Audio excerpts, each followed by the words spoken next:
It wasn't just what he did, it was something he saw that changed everything.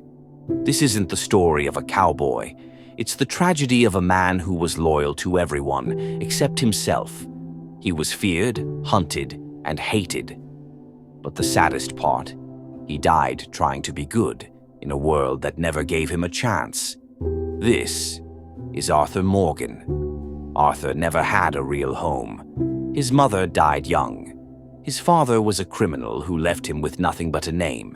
He was barely 14 when Dutch van der Linde took him in, and Dutch didn't raise him to be happy. He raised him to survive. Guns became his lullabies. Loyalty became his religion. He rode with the gang, believing it was family. But deep down, Arthur was more than just muscle. He sketched, he read, he had a heart, one the world never cared to see. Her name was Mary Linton.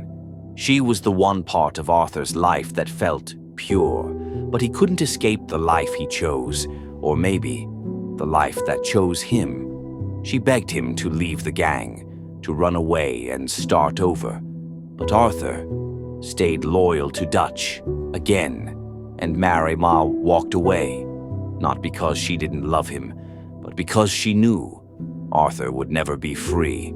He lost her, and he never stopped carrying that weight. Years passed. The gang began to fall apart. Dutch lost his mind. Lies became blood.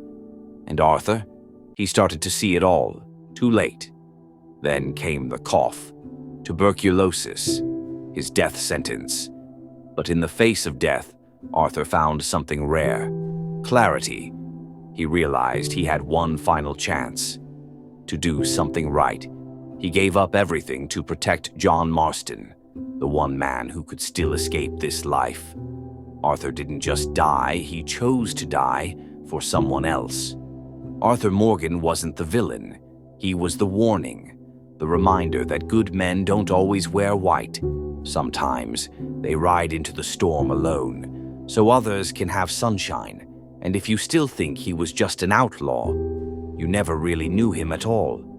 Because in the end, it wasn't about money or survival or even freedom. It was about meaning. Arthur spent his whole life trying to find it, and in those final moments, when the sun was setting, he finally did. Not in guns, not in glory, but in sacrifice, in peace, in a single choice that spoke louder than every bullet he'd ever fired. He died with empty pockets, but a full soul.